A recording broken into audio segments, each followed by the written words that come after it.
I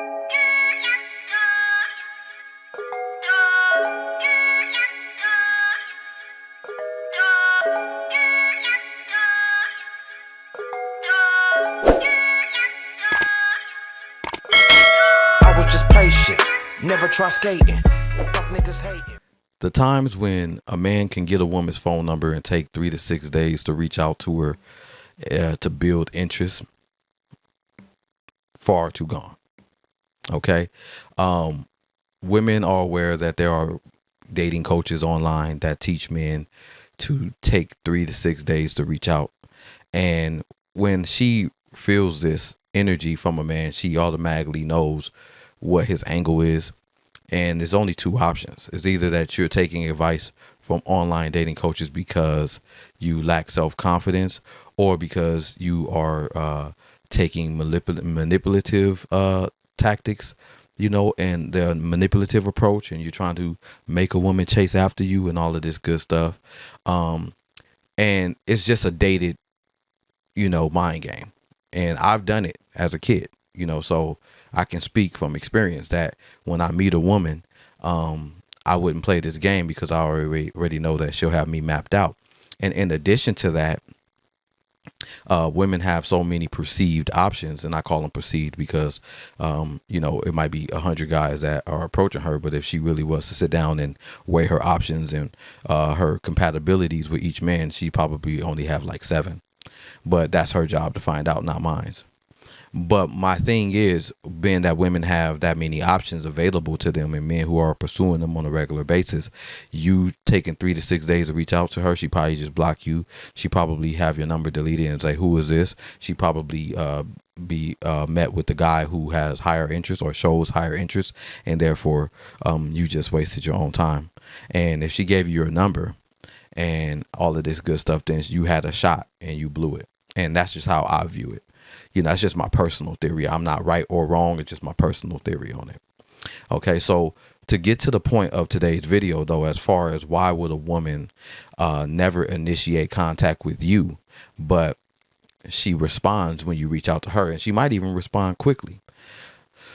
Okay, let me give you a little bit more theory on this.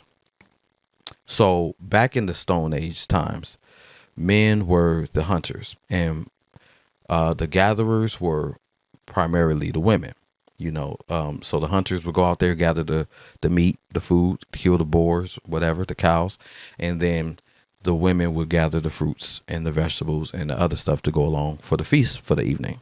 If you ever seen the movie Year One with Jack Black, it's a comedy movie. It has a spin on the spiritual, on the Bible. It's very funny though, but you should check that out, and it definitely pretty much articulates everything I'm talking about right now.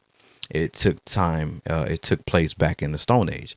But anyway, so back in those times, the hunters were, the strong men in the village. And the strong men in the village, they would pursue the women. One of the romantic gestures is they would, if they killed the boar, they would give the woman the boar's head, and that's pretty much him letting her know, I'm choosing you. And he would choose this woman and he would make her his wife, and then he would procreate with her, and he'd build a family with her. And it was solely the man's job to pick the woman. In addition to the man picking the woman, he would be the protector, the leader, and the provider of this woman. This woman wasn't a hunter. She just gathered. So she definitely needed a leader, protector, and provider. Okay. Just having, good character, that wasn't it. It was a man who actually was a leader, had leadership skills, who was a hunter. Okay, I'm sure you get the point. Okay, but in addition is that the point was that the man sought after his wife, and she just made herself available to him. This is what's going on when a woman is not initiating contact with you, but she is available when you reach out. That was in the Stone Age, right? So women who are doing that based off of the theory of how the dynamic between masculine and feminine energy was in the Stone Age, I understand it. I understand why it will happen, but in modern times, modern women live by hypergamy. And hypergamy is a woman who is seeking the best possible option for her mate. So she wants a guy who is a leader, protector, and provider, but a man who is financially stable, probably a man who doesn't have kids himself, a man who is 6 feet tall, who is physically fit, and all of these things. So she's like, well, I want the leader of the village. If I'm going to settle and have kids, I don't want to have kids, as they say online, Pookie and Ray Rays. They don't want to have kids with the Pookies and Ray Rays. So they make themselves available to potential, you know, kings and leaders and providers, you know what I'm saying, and protectors, right? So here goes the thing though, with it being hypergamy.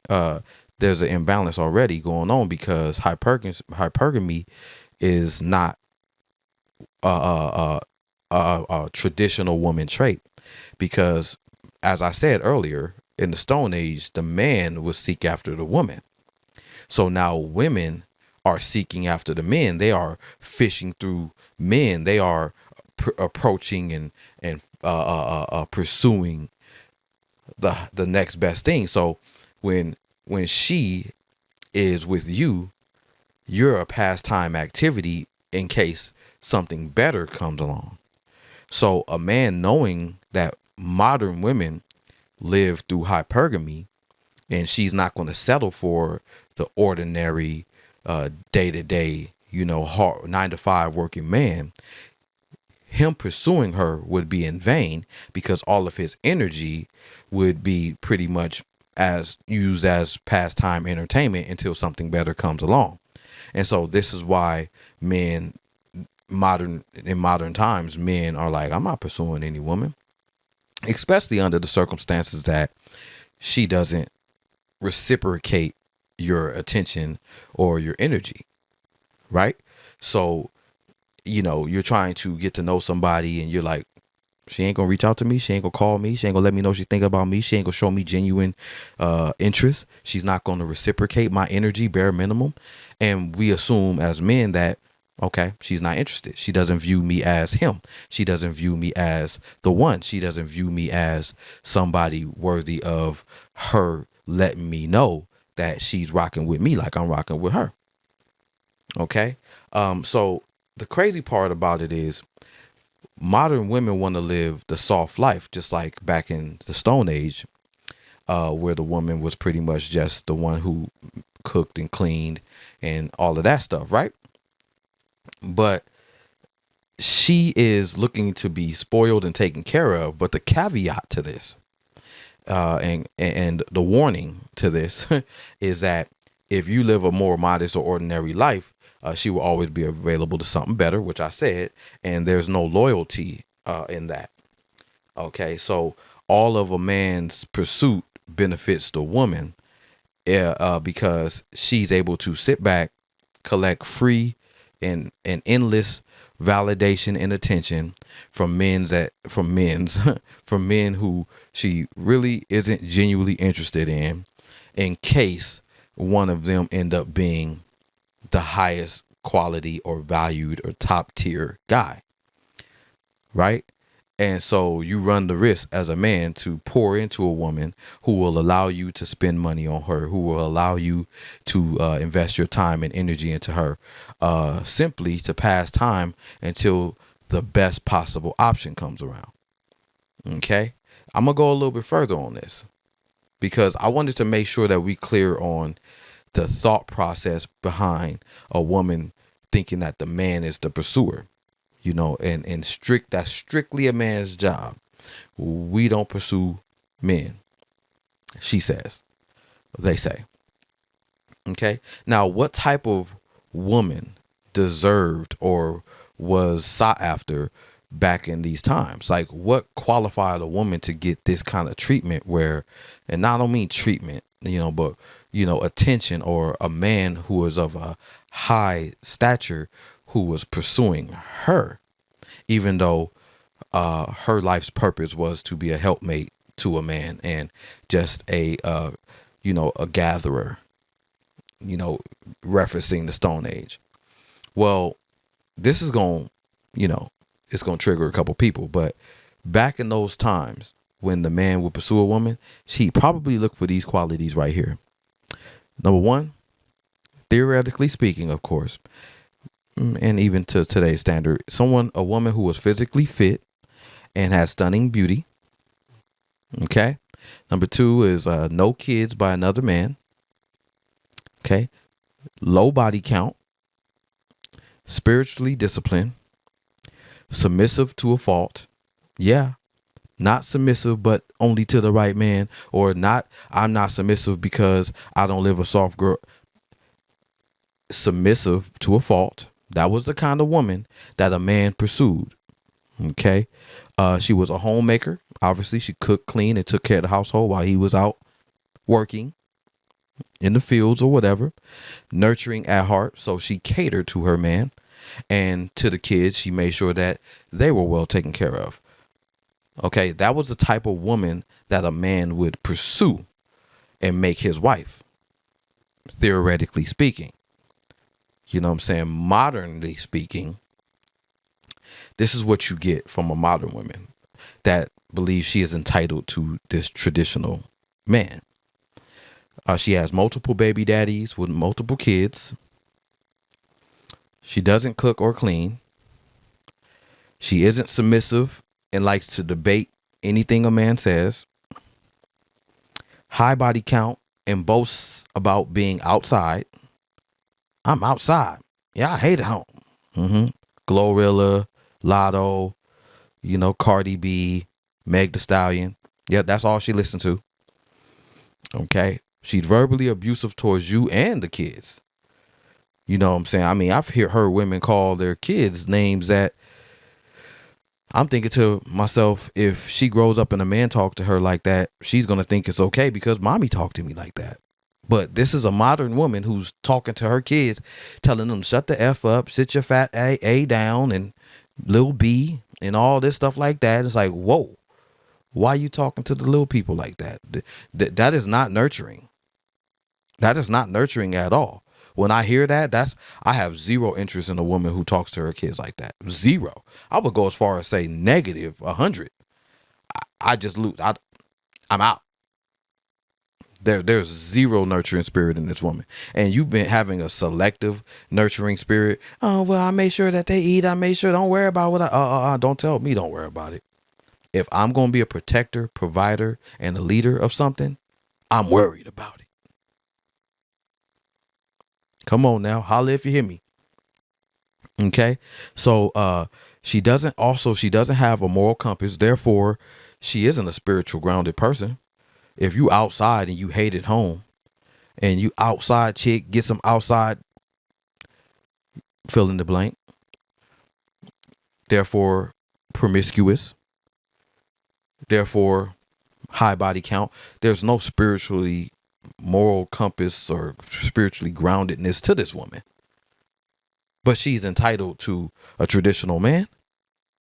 She's a hypergamy. And I don't know if it's a word, but I was going to say hypergamous. She's practicing hypergamy. She wants the top tier. She wants the best possible option. But this is her behavior. This is her lifestyle. Let's go a little bit further than that. Okay. She isn't catering or nurturing to anybody. And she would be damned if you required that. Oh my God. You're sassy. You're zesty if you require a woman to cater to you on any level. Now, me personally, I'm not asking a woman to cater to me. If I notice that this woman doesn't care about my needs, then I just remove myself. But there are men who up front require a woman to her face. You gonna cook my food? That's a different kind of man than me. I don't tell a woman to cook because I feel like if I gotta tell you to do it, you really didn't want to do it. And that's my theory. I feel like a submissive woman doesn't need to be told what to do. A submissive woman just does it. That's a submissive woman. When you have to constantly tell a woman what to do, that is a woman who is going to be annoyed that you're talking to her. That is a woman who doesn't want to do it. Okay, that's why you have to keep opening your mouth and keep saying the same thing. If you believe that when you tell a woman to do something that she does it, and then you have to tell her she doesn't make a move until you told her to do something, she don't want to do it. That's not a submissive woman. But these men are willing to tell a woman what to do, and they think if she listens to them, she's being submissive. No, that's not submissive. To a degree, it makes sense. It's submissive. All right.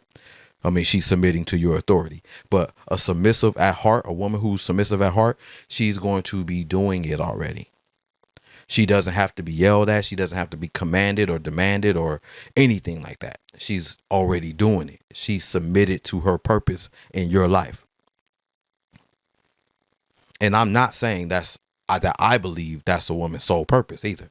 To each their own. You can believe whatever you want. And I'm not trying to change anybody's mind. And don't try to change mine. Don't hit your Twitter fingers up and jumping in the comments trying to change mine. It ain't gonna happen.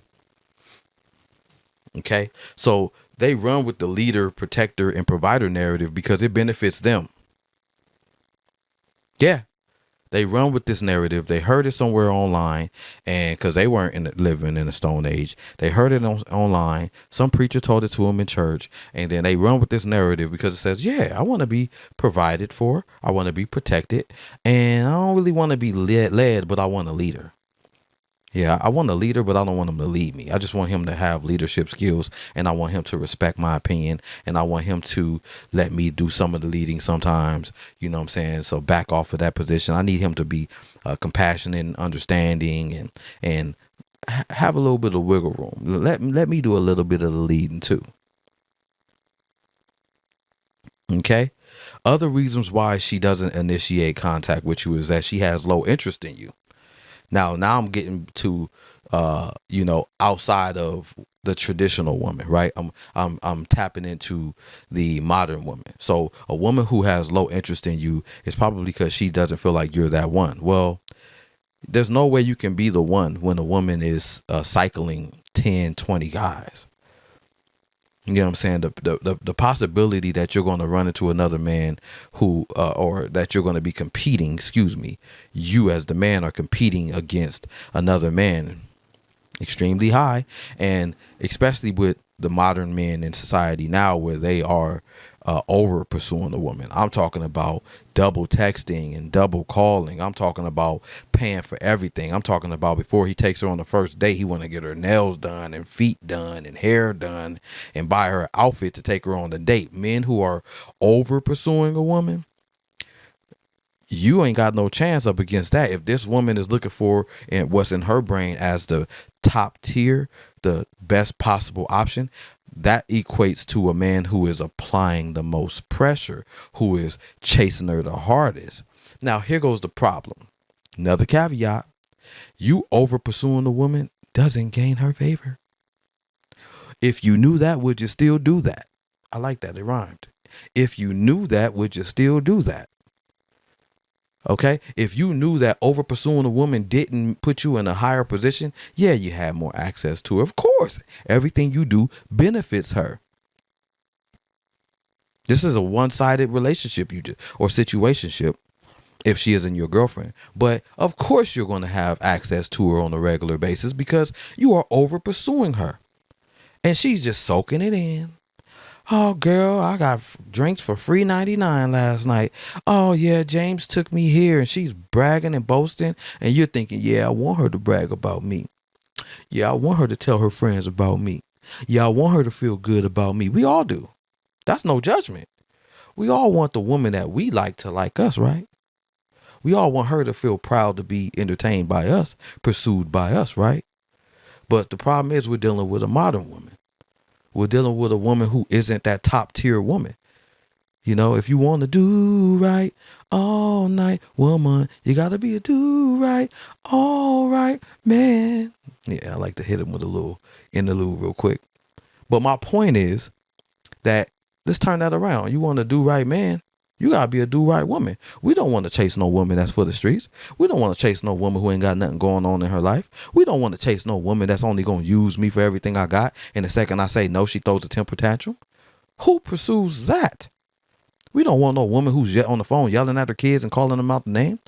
We don't want no dysfunctional, unregulated woman who doesn't know how to control herself and disrespectful and verbally assaults me and calls me out my name and think I'm supposed to tolerate it and without putting my hands on her. That brings me to another point. I watched a video of this high value man who was trying to justify to a woman that there's a place and a time to put his hands on a woman. And she was like, no. And I agree with the woman on this one. And a lot of men in his comments, though, were saying like, yeah, she tried to reference the Bible. And he said, oh, and the Bible says there's a time to live and a time to die, the time to give birth and a time to kill and blah, blah, blah. You know what I'm saying? And he used that Bible quote to justify a man putting his hands on a woman. I was like, this dude's a clown. I was like, at me as a man, I don't put my hands on women. You know what I'm saying? I'll defend myself against a man, but I wouldn't put my hands on a woman. I'll make myself out of there. You know what I'm saying? Now, if a woman's like straight brutally attacking me, and if I don't fight back, I can be unalived. Oh, wow. It's finna be Mike Tyson punch out around here. You know what I'm saying? I'm just saying, hey, me or you. Me, it's gonna be you, boo-boo. Just saying. Another reason why she doesn't initiate contact with you, but she will respond to you when you reach out to her, is that she pretty much she's fishing through other options and she'll tap in with you if all else fails. If the option she has starts drying up, she'll tap in with you. You know what I'm saying? So, this woman, she's reaching out, she's responding to you fast at first, and then over time, she just dwindles off. She met somebody else. She's talking to somebody else that maybe met her physical needs, or maybe this guy was one of those dudes who's like, let me take you shopping. And she was like, okay, found one. Yes. And when a woman meets a man who she feels like, is that one, up front, when she feel, oh yeah, finally got one. Everybody else is muted.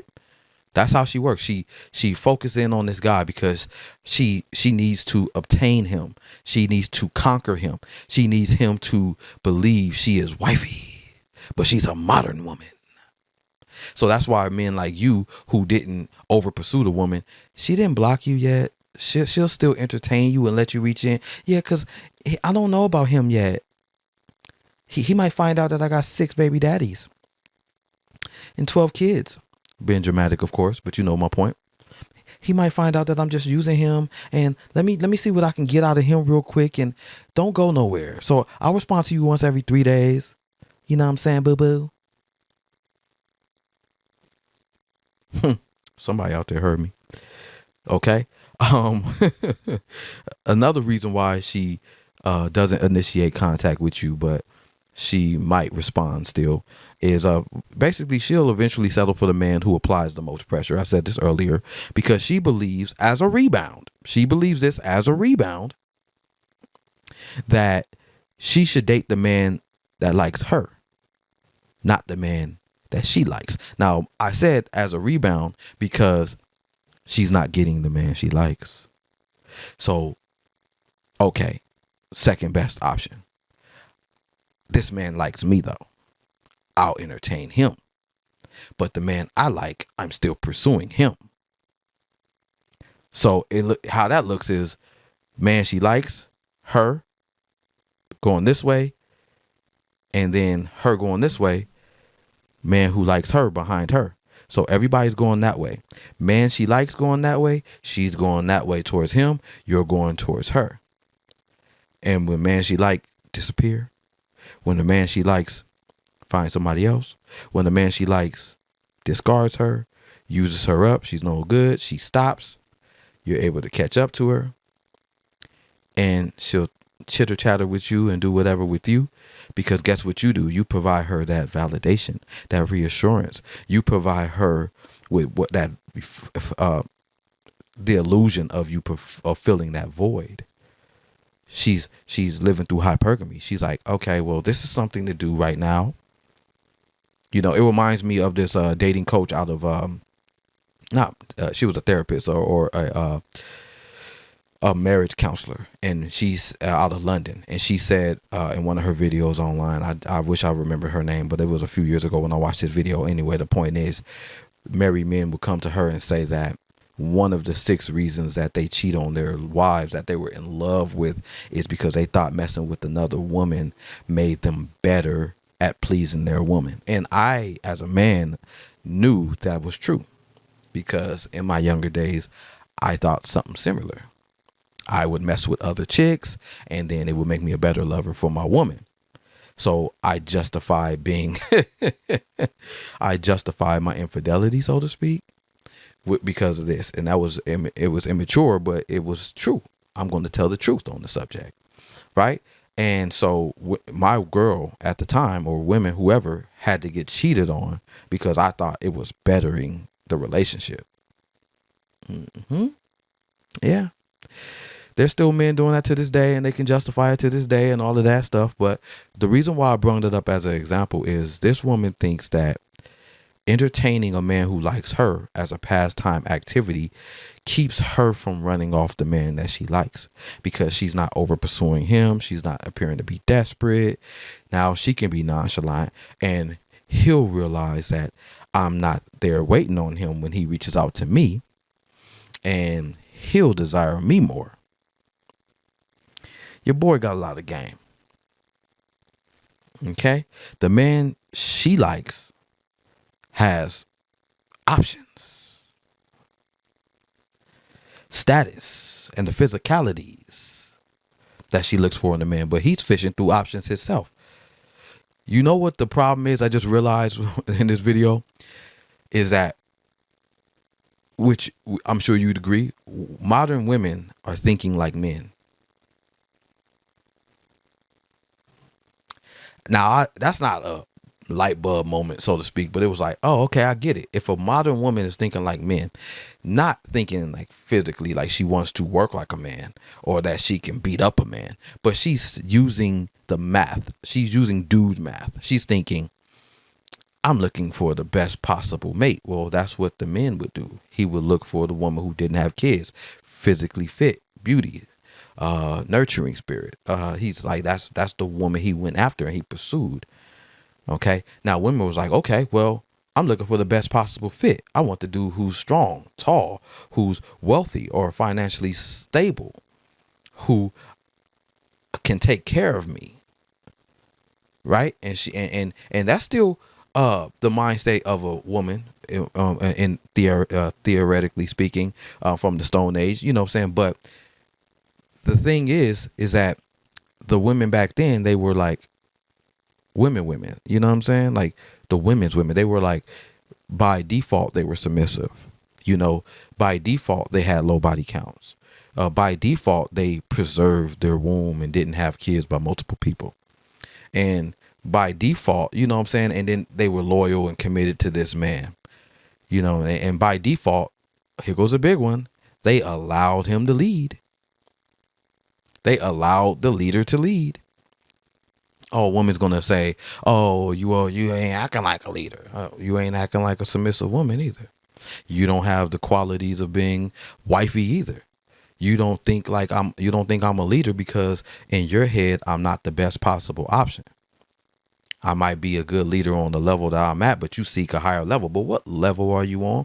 Oh, in her head, she's worth the top tier because she has the aesthetics. She has the buns and the boobs and the face card, as they put it.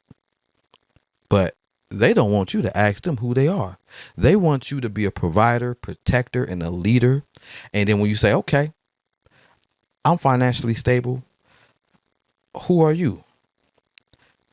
Of course, another way a man asks, who are you, is he asks her, what do you bring to the table? Not one of my favorite questions. It's annoying, but it's a genuine question. Like, hey, man, I'm going to provide for you. I'm going to protect for you. And I'm a leader. You know, I run my own business, blah, blah, blah. You know, I'm physically fit. I'm handsome. I come with a lot of stuff that I can provide. Who are you? Sorry, their question. What do you bring to the table?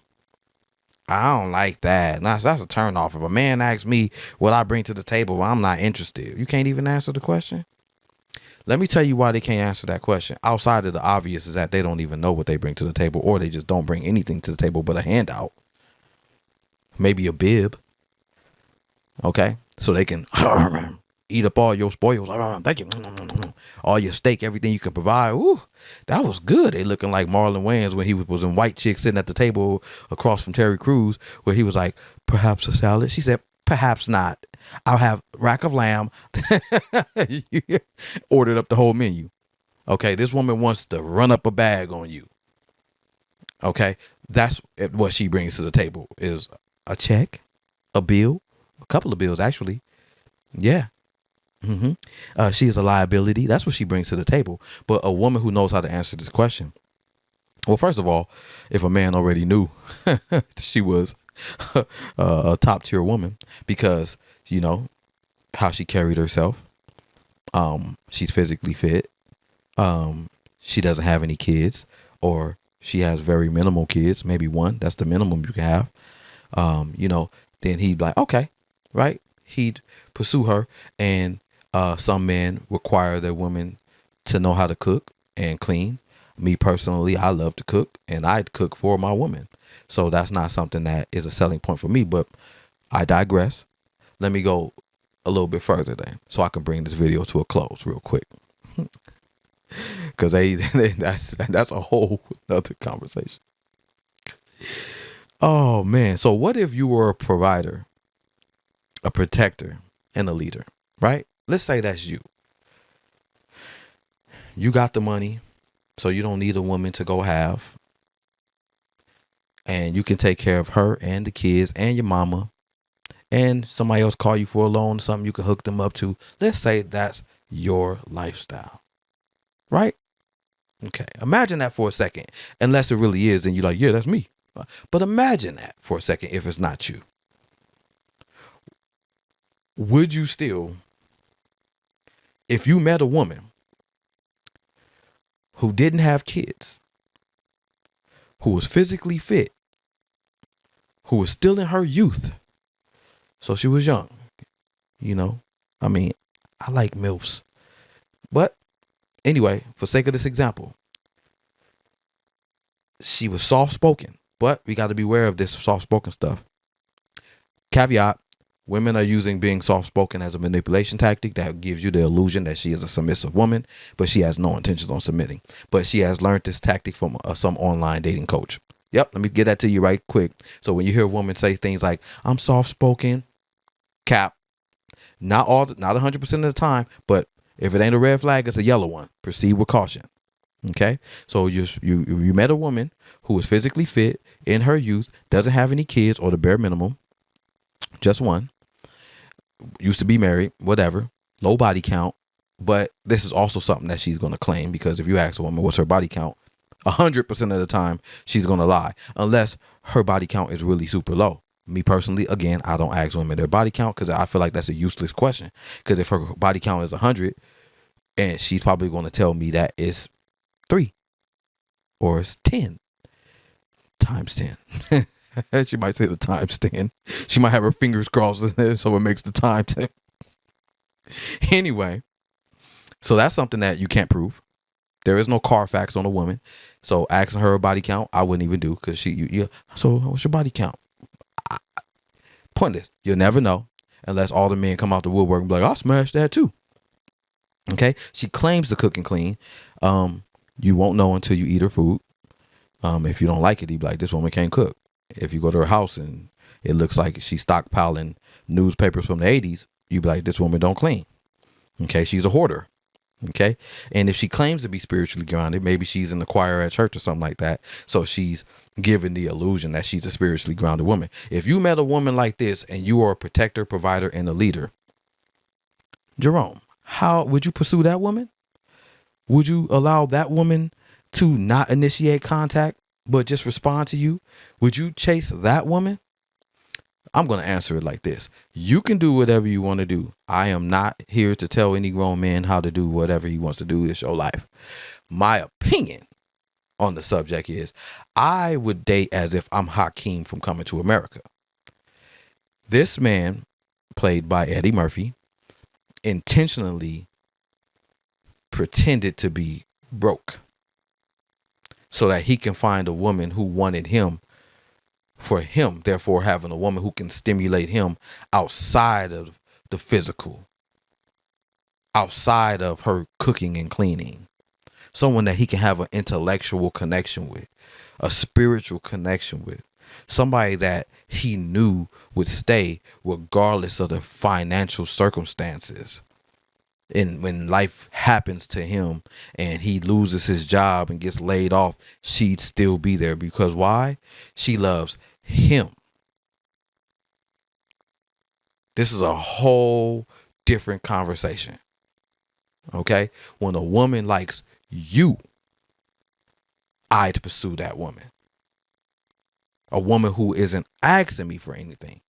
A woman who lives by the old-fashioned rules of love, which is dead. Not 100% dead, because I believe in it, but it's less likely that you're fine in modern times. And by the old-fashioned rules of love isn't about what you can receive. It's about what you give. So that one question you ask a woman about what do you bring to the table and she can't answer it, she doesn't know love. She has no intentions on loving you. Think about it for a second, and I'm going to get off of that. But think about it for a second. When you love somebody, how do you behave? When you love somebody, you want to give. You want to do for them because you're a protector and you're a provider. You want to help them. You want to be available to them. I'm on the side of the road. Where you at? I'm on my way. I know I do. When you love somebody, you want to do for them. You're not adding up what they can do for you. This is why in the movie Coming to America, he wanted to be a goat herder. He told Vanessa, I think her name was. I think her name was Vanessa in that movie. He told the woman he was pursuing, Vanessa, dang, I wish I knew, that he was a goat herder. And she laughed. But she was perfectly fine with that. And he was like, oh, yes, she's the one. Meanwhile, mind you, Prince Hakeem was a prince. He was probably a billion trillionaire. Can have anything he wants. He was willing to give all of that to this woman. Oh, I felt that one. Because I am a hopeless romantic man. If I came across a woman who loved me for me, who I am, not what I can provide, even if I know I'm a provider, that will be the one. Whew. I hope this video helps you out. I hope you understand something as far as when you are texting a woman and trying to get to know a woman and she's not initiating contact, why? And if I missed something, go ahead and leave it in the comments. Help another man out. But for the most part, I think I covered it. The mind state of the women who do not initiate contact, that wait for men to pursue them. What are the endless possibilities? I think I nailed it. If you like the video or if it resonates with you, please leave me a like, comment, and or subscribe. But if you are new to my channel, my name is Jerome, and this has been another episode of The Superb Word. Until next time, y'all, 2 fingers.